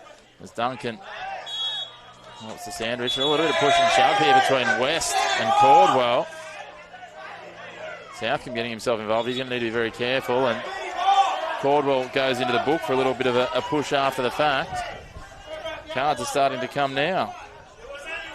A bit silly, both sides there. Probably don't deem that in this fixture. It's quite a good football game. As we said, it's very physical, though, and all these boys do have tempers. Right in front of the grandstand, just feeding off that energy, I think, from some of the fans here who are very excited at the moment in this game being 2-2. Very much so in the balance, and both teams just trying to get the upper hand in the physical battle as well. That's the piece, isn't it? Especially as you fatigue as well. The fuse gets a little shorter. The tolerance fades away. Sometimes it's just about who can keep the cool head in those situations, and then there's the others that will just put a little bit of fuel on the fire. We're talking about some of those names before the game, weren't we? Yeah, we were, absolutely. There's a few boys that we've been coaching this year that we may have been speaking about, but we won't ruin their Anzac Day by mentioning them in this conversation. Well, to be fair, we're talking about them equally, the ones that do very well at not losing their head in those situations. Absolutely, too. Yes, very, very correct. A couple of players go side to side for Itani, comes away. It takes a strike from range. Oh, that wasn't far away. Conway's giving it to his defence. A few of the midfielders from Edgeworth are asking questions of the referee after Goodman came off second best. But it's the first lesson you get taught as a football. Play the whistle, lads. The whistle. It just felt like everybody stopped. That was in slow motion. And with the amount of time he's had with that chance, he'd be upset that he hasn't got on that on target, I think. It was a rocket of a strike. I don't think Conway was stopping it, had it been close to on target. As they drop this one back, and Pearce will put the boot through it. He gets plenty of air on it as well. Bradbury does get the boot on it, and it spills out across the sideline after the last deflection from Edgeworth. Yeah, those Edgeworth substitutions coming back to the bench now with assistant coach Trent Partridge, as it looks like that Joey Smith is getting some instructions from Pete McGuinness. He's coming into the game imminently, I would say. It was interesting. We were talking about those standings before, and the fact when you look at this sort of the bottom portion of the ladder, 4 teams on 1 win each. Everyone's won a game. We weren't in that situation last year. Obviously, New Lambton had a really tough campaign, and even a couple of the other sides with much slower starters than they have been this year. For Olympic, this is an opportunity to break free of those teams and go to 3 wins alongside yourselves. Azuri, obviously, you've got your game tomorrow. As we see another foul given here, this time in favour of Edgeworth. But it's that opportunity for them to pull themselves up with a win. They've had 3 draws, and to that point, there's a couple of those that you feel that they probably let escape from their clutches in terms of the 3 points.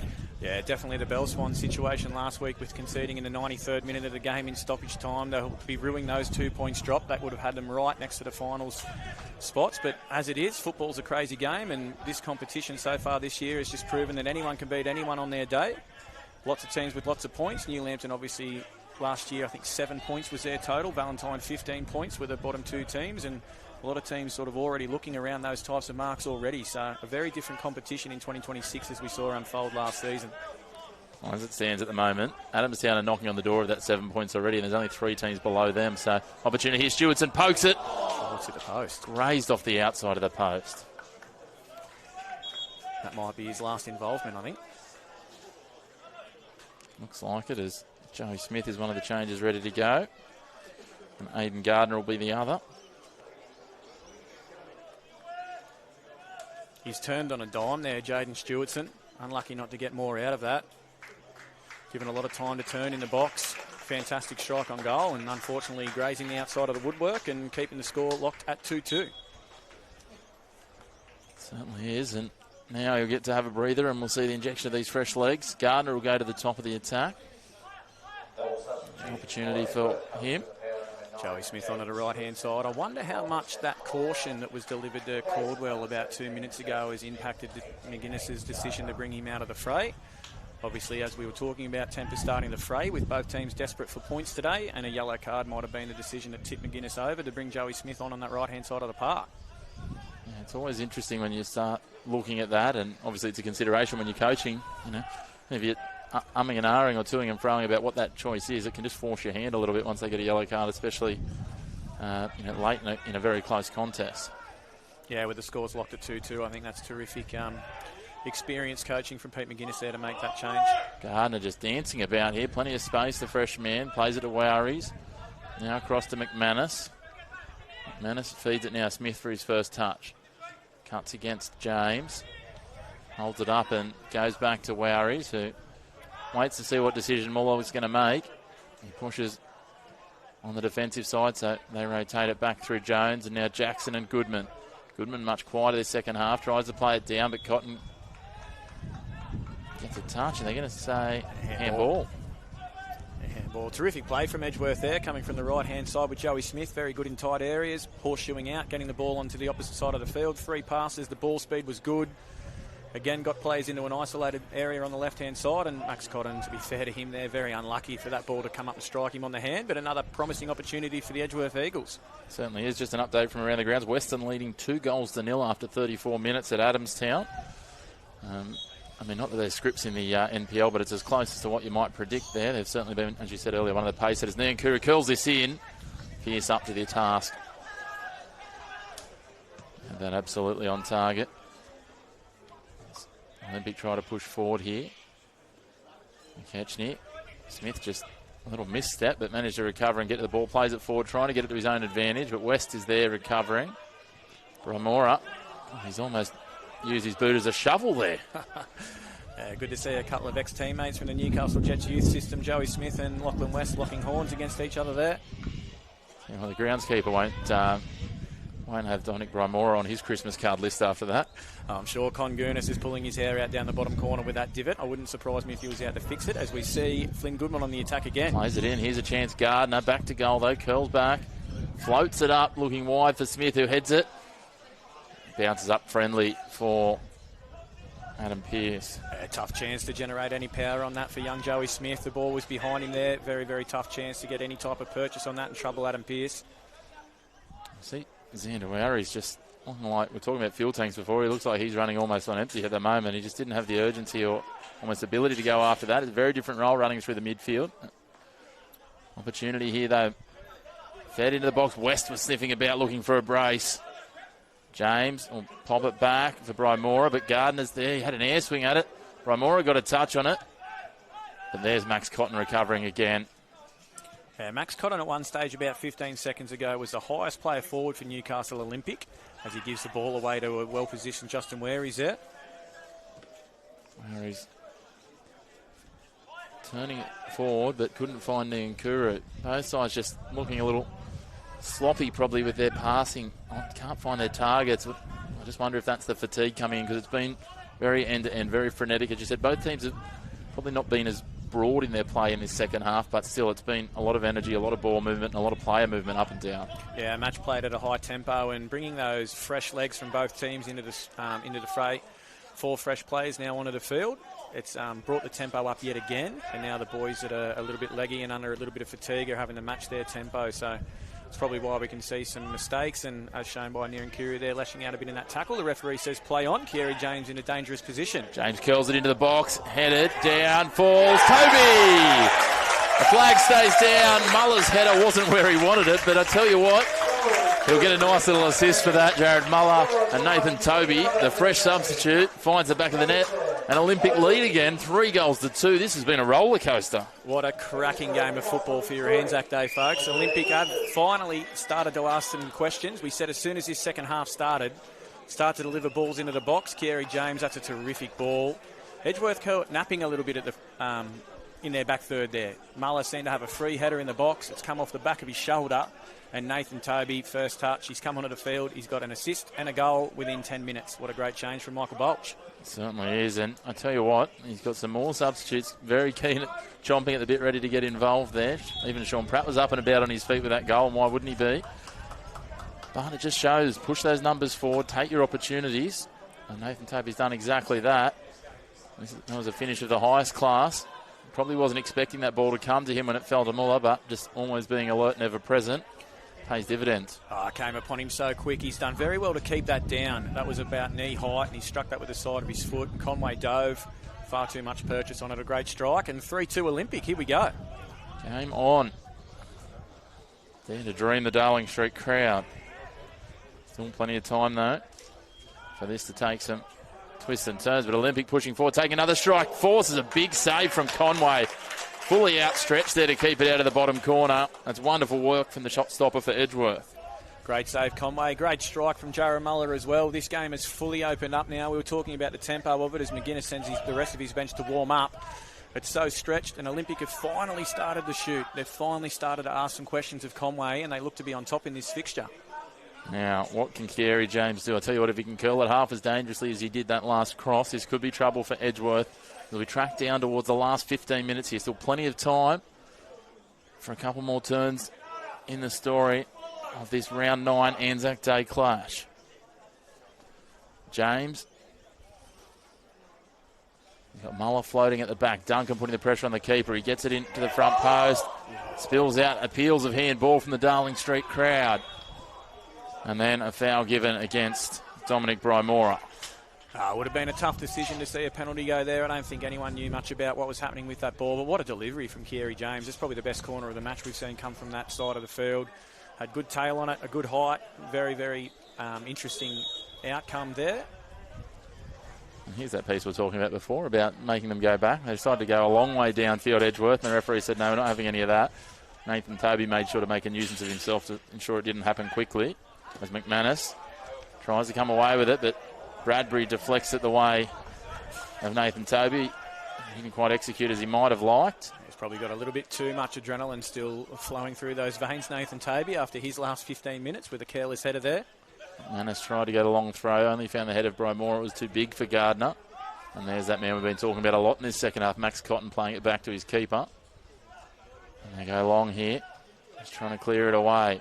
Interesting to see how Olympic approach this. It's easy to go back into your shell, maybe try and park the bus. Muller will be offside here, and the flag does go up. It's always interesting, and again, your thoughts here, Blair, in terms of when you haven't been finding ways to win, whether you go into that defensive mindset and try and hang on, or whether you just keep doing what you're doing, because what's been working well for them in the second half is pushing forward. The shift in the second half to the 4-1-3-2 with 1-6 and the 3-10s, as it were, with Muller playing a little bit tighter with Nathan Toby, is paying dividends for Michael Bolcher's team. I wouldn't be changing it if I was him, but then again, as you said, 5 weeks without a result so far. You're 3-2 up with potentially not long to go into the match. It'd be very interesting to see what happens. Conway doesn't get all of that, but Nankura is there. Drifts it down, looking for Goodman. Awkward bounce from Toby. Goodman puts it over the top. I'm not sure Gardner was quite expecting it, but he's done well to recover as Duncan tracks back, and he's lucky to get away with that, the skipper. Yeah, he's tracked the run well. Got unfortunate with the first point of contact, makes no mistakes with the second. Olympic now working it through for Atani. Brymora, I'm not quite sure. He's passed it straight to the photographer. Yeah, he's in blue. Olympic wearing the white. It's almost a colour change there for him, but yeah, that's definitely a wasteful pass and invites pressure again. 13 and a half minutes remaining. Get one of the assistants calling out now, trying to organise what looks like maybe a substitute for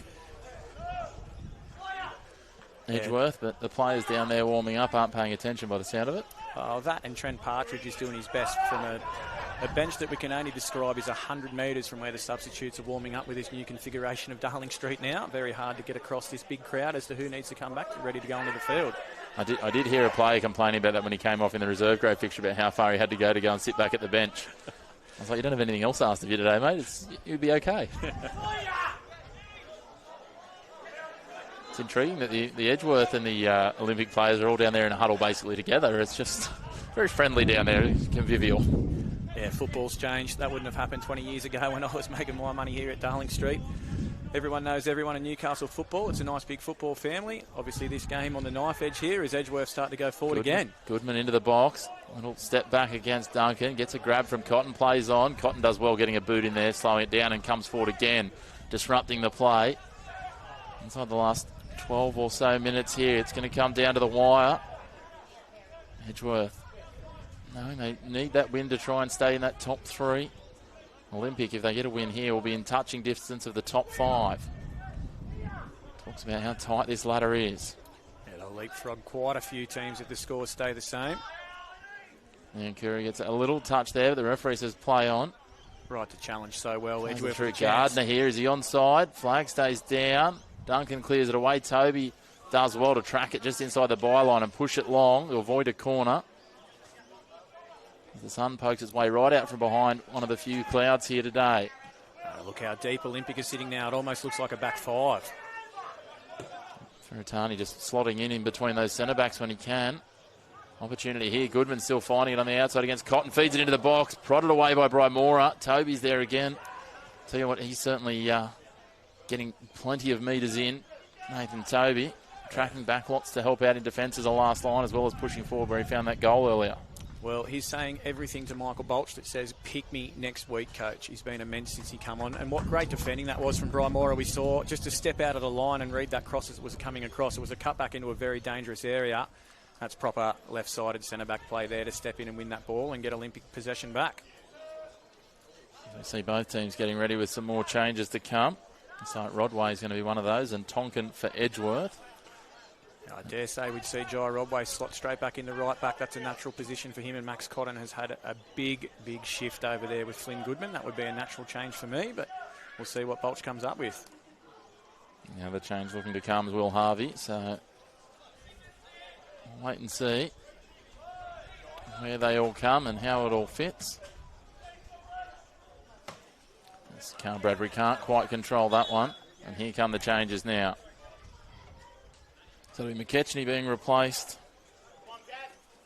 by Tonkin. So another change, a third change for the visitors. Will Southcombe coming out of the game for Newcastle Olympic, and that change that we just spoke about there. Max Cotton, a natural replacement for Jai Rodway to go back into right full back there. The Darling Street crowd recognising Cotton for a big shift. As we said, it was a slow start to the game, but he got on top in that contest late, and certainly in the second half that's gone so far in a lapse. He's been a big part of that, and has been a big part of the resurgence from Olympic to get their 2 unanswered goals in the second stanza. Yeah, we see him get a massive congratulations from the Olympic bench there. Bolch, DeVitas and Seville. What about this run? Smith just carves through 4 defenders, and then a little wasteful with the pass in. He'll be unhappy with that delivery. Joey Smith got himself into a fantastic position there as Nankuru looks to find him again. Nankuru floats it over the top. He'll find Gardner instead, who pulls up against Brian Mora, who'll push it across the byline. And their fourth official just confirms those 3 changes that went on. Another opportunity here for Nankuru to deliver a dangerous ball with the wind behind him. Into the last 9 or so minutes here, so ticking down, pressure on for Edgeworth. This is a game they certainly would have been marking as one that should be a W in their column as they planned out their season. They drift it now to the back corner of the 6-yard box. It's shouldered down by Brian Mora and then cleared away towards halfway where Tyson Jackson's waiting with time and space. Drives it wide now to Nankuru, who's slotted out to the right edge. 1-on-1 with Bradbury. And try to take him on. Feeds it out for Smith. That's a nice run. Smith straight away, first touch into the box. Brian Mora heads it down to the edge of the 18-yard box, and everyone was just sitting and watching and waiting for Olympic, and Santawari said, I'll come across and get that. That's where it was Tyler Harrison came across and got it, and there he is again with a header. Brian Mora comes out there looking like we're talking about fuel tanks, they're looking like they're out on their feet, Olympic, at the moment, and hanging on to this result in hope. Very stagnant, very deep, inviting Edgeworth pressure. It's a dangerous game to be playing.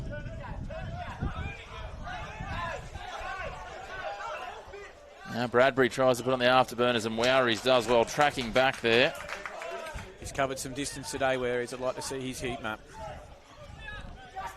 Tell you what, we asked some questions, and he's given us a lot of answers about his ability to play in the midfield. He's done a good job there as he does at centre-back, which gives Pete McGuinness, despite the scoreline, some good headaches to have. They're one of the nice headaches to have as a coach when players can be so adept at multiple positions.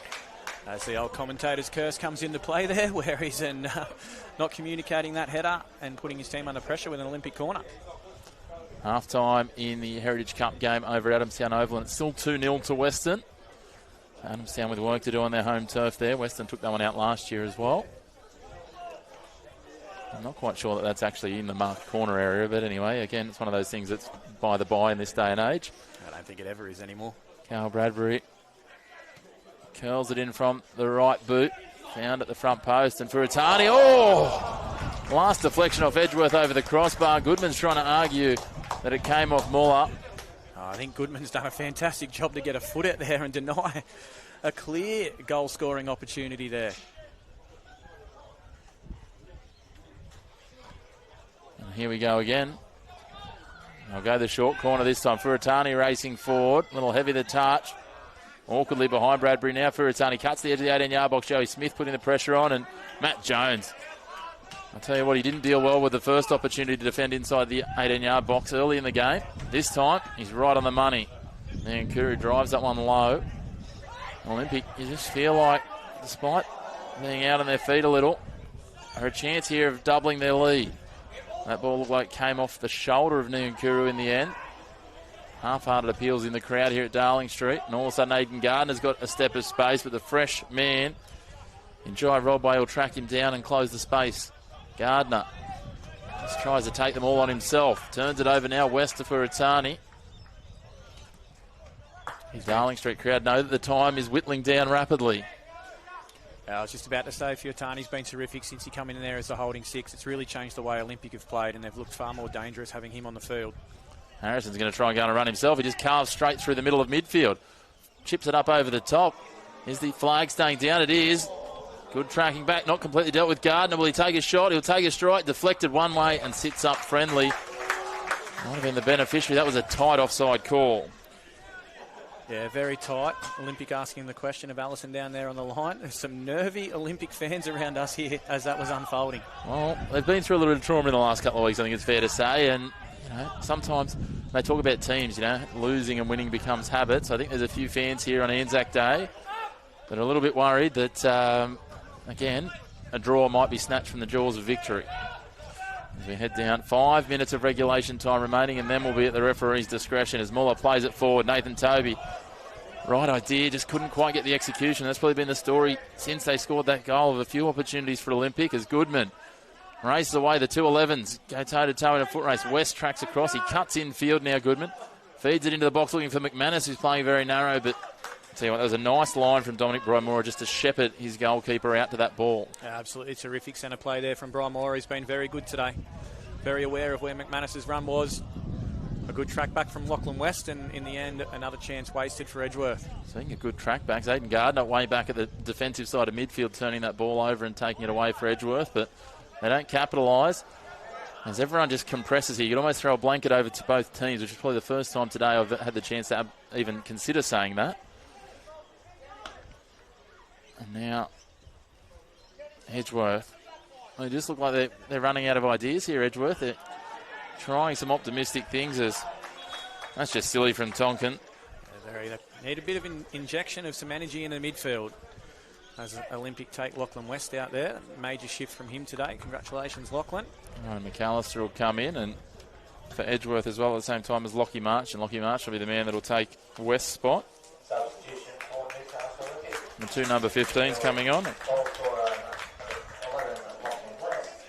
I wouldn't be surprised to see a shape change here for McGuinness. I'd say he'd go to a back three, which it looks like he's done that immediately. Popped an extra midfielder in there. We just called for some extra energy in midfield. Some clever coaching here. Let's see if it comes off. Rodway trying to curl it in. Takes a little clip off the boot there. Duncan pushing forward and bringing it to ground. And Niankuru, can he be the spark here? Nice touch to play it wide now, and they track down this right-hand side. I feel like from what we've seen so far, Joey Smith could be the key to unlocking this if he can get forward on an advanced run.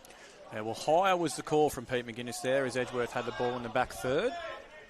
Obviously gone to a back three with the extra midfielder higher up the field. They're looking to go the direct route. Throwing deep in defensive territory for Olympic, and there'll be absolutely no rush through Carey James to take this. Time is their friend, but they'll also know that if they get caught on the counter another goal, then that will manage their time out as well.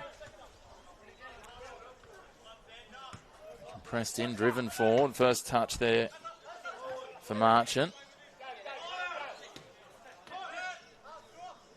And Niankuru, he's got some time. He's got option wide on the left where he looks for Tonkin. He floats it over Rodway. Well, Rodway might have just tried to shepherd that, but it just plugs and pops up there.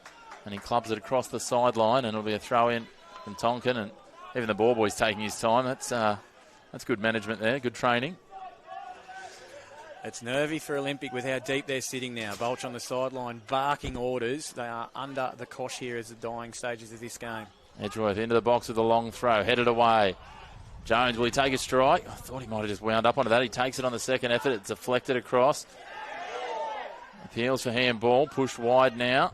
Tonkin's on the ball, floats it into the box, and Pearce comes out with a punch. Now Tonkin again. Tries to feed it in, falls nicely for Gardner. He can't control it though. Tough contest. Marchant, the fresh sub, comes in. Fed there, Goodman with his back to goal. Oh my goodness, it's a scrap and a half, and Pearce just grabs it millimetres inside the byline. And Down towards just over 60 seconds remaining here of regulation time. Hopefully the fourth official is going to give us a nice early signal, and unsurprisingly Adam Pearce tries to put that as far downfield as he can. Turatani gets a deflected header. Played forward now. Bradbury. Newcastle Olympic fans groan. They thought that was the sealer coming as they pushed forward with numbers. Nathan Toby was dangerous and sniffing about. But the one thing that they won't mind is a little bit more time chewed off the clock as we get down towards the 90-minute mark. And you're 100% right with that statement. The groan that we just heard there was almost half as big as the collective groan that we finally felt when Adam Pearce managed to get his hands on that ball in the Olympic back third. They are defending for their lives at the moment. It was the definition of a 6-yard scramble, wasn't it? No, it was just neither side looked like they wanted to properly capitalise on it. There's some nice work here pushing forward. Feed the ball into the box and easily taken by Conway. Nathan Toby gives away a foul. I don't think there was any intention there. Neither of them were looking at each other, and they're both just trying to move forward. Toby knew that Conway was going to try and move on quickly. Niankuru. To be fair, if there was any thought of any intention, as we see 4 minutes of added time to be played, the referee would have been going to his pocket for a foul like that on a keeper. Goodman now tries to feed it into the box. Duncan's there, gets to the front, plays it down. Very animated dugout starting to occur here at Olympic. They know how much this means. They play it forward again, and Muller almost managed to keep it inside there. It just rolled up.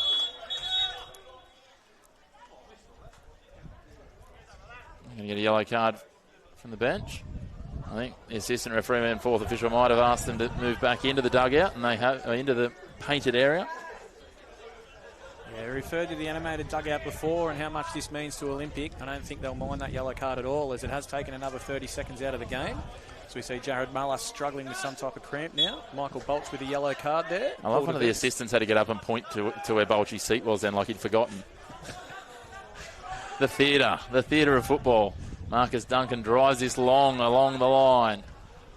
His opposite number in Harrison heads it infield to his usual centre-back partner who's plied his trade in the midfield today. And there's Duncan recovering, getting centre and driving it over the other touchline. Oh, Nathan Toby's kept that in as well. That's beautiful management. Conway waves off his defender and he'll bring this back and take it into his 18-yard box. And he's going to send this long as time ticks down. And no surprises going long there. 5 bodies committed forward now for Edgeworth. They're throwing everything at this Olympic defence. Tell you what, we've been treated to a game and a half here, and no matter which way this ends up, it's been an absolutely enthralling contest, and one of the top matches I've probably seen this season. We've seen some wonderful football, but this has been end-to-end. It's had literally some of everything. As it spills about in the box here, cleared away, and again, is that Brymora the man on the money? It is, yeah. Absolutely immense today, Dominic Brymora. 5-goal game, and you could quite easily give man of the match to a centre-back. It's hard to believe. That's a crazy thought. As Conway goes long, trying to take the shot himself. Opportunity, open net, out off the line. And the substitute scores an equaliser. There's appeals from Brymora, but a fumble there from Adam Pearce. And it's capitalised on. The man locked for the Edgeworth Eagles scores the goal is Ryan McAllister. And my, oh my, that'll bring back some trauma from recent weeks for the Olympic fans here. 2.5 minutes gone in stoppage time, and Edgeworth have levelled us at 3-3. I'm speechless, absolutely speechless. Olympic were defending for their lives. We thought they had 3 points in the bank. Edgeworth go to a back 3. The instructions are to go forward, go direct. Ball goes into the box, a fumble, under some pressure too, to be fair, from a challenge. Referee says nothing doing, and we're locked at 3-3. Opportunity again here, and Pearce with the header. McManus tried to loft it over the top. Gardner trying to body up against Pearce there, and you feel like, despite the fact we're deep in stoppage time, that both sides are still looking for 3 points here now. Yeah, definitely. The goal would have given us an extra 30 seconds to a minute as well by the time that came back, and the yellow card for Bolch, another 30 seconds. I wouldn't be surprised if we go closer to the 6-minute mark in injury time here, and who would be complaining? Give us 60 minutes of injury time, the way this game's going. Yeah, get them back here, rematch on Monday. If it plays anything like this, it'd be well worth the price of admission. Some Olympic faithful around us just losing their hair. Pulling their hair out, quite literally. Harry James behind me at the moment. been in this position before, had 3 points taken from them late on in the game. It's been a tough season as an Olympic fan. I feel like they've been much the better side in this second half, and unfortunately not at this stage going to have too much to show for it as we hit the 4-minute mark of the stoppage time. Somewhere between 1 to 2 we feel. This is prodded into the box here, and Pearce out to that. That was just trying their luck from Edgeworth, and that's a nice ball from Pearce to find Bradbury. They've got to throw the kitchen sink at this now, Olympic, if they want all 3 points. Muller's there, James pushing forward. Muller bounces past one. Gets a little tap. He's very adept at earning a foul, is Jared Muller. I will give him that. Well, he probably would argue with you after the first half. He had 5 or 6 that didn't go his way. He's given his team an opportunity late on here to nick all 3 points. As Marcus Duncan makes his way forward, Jai Rodway left at home by himself. James floats it in. Oh, the header was there, and it was found. And then the referee set a corner. That's a puzzling decision. That is a puzzling decision, but I tell you what, that's going to add a spark to this game. And Peter McGuinness and his team are irate, I think it would be fair to say. Absolutely. What an absolute pressure cooker this is boiling down to now. A controversial decision by the referee. He's been good today, to be fair. There's an Olympic corner late on in this match. The story would be if this is the determining factor. But at 3-3, deep in stoppage time, they curl it in to the front post, headed to the line, and saved right on the upright. Ben Conway has the last say here. You thought that they'd snatched out the win there, Olympic, but the points are shared. It would have been absolutely heartbreaking for Edgeworth if it had have gone down that way. There's lots of ways you could argue that this is a fair result, but you could also feel, certainly for Olympic, that it's another one that's just snuck away from the Blenheim. Oh, based on that second half performance and the changes they made, the change in formation, the induction of Nathan Toby, who had a terrific game. Olympic looked good for all the points until very late on. Pete McGuinness had something to say about it, changed his formation, went much more direct. Edgeworth have got themselves back into the game 3-3. Controversial decision late on. Olympic with the corner, with the chance. Conway with the save for the ages to keep himself in the game, earn a point for both teams. And as you said, I don't think either of us be upset if we were walking away from here having seen one of these teams win. What a game of football. The draw in the end, both teams take a point for it. Olympic will be upset. That's 5 games now without a win. And Edgeworth stay in touch with the top 3. If football's like this every week, I'd love to come back with you, that's for sure. Well, we'll definitely have you back later in the season. You've done an outstanding job, as have these two sides, and credit to both of them because this has been an absolutely fitting game of football. It had a bit of everything for your Anzac Day. Make sure to stay tuned to the Northern New South Wales YouTube channel throughout the season for all of your matches. You can switch over now, watch the rest of the Adamstown Western game, which will deliver you plenty. But here today, it's been a 3-3 draw between two sides that have left nothing on the pitch. Newcastle, Olympic and Edgeworth both take a point. On behalf of myself, Chris McPherson and Blair Newham, a big thank you for tuning in and have a very good long weekend.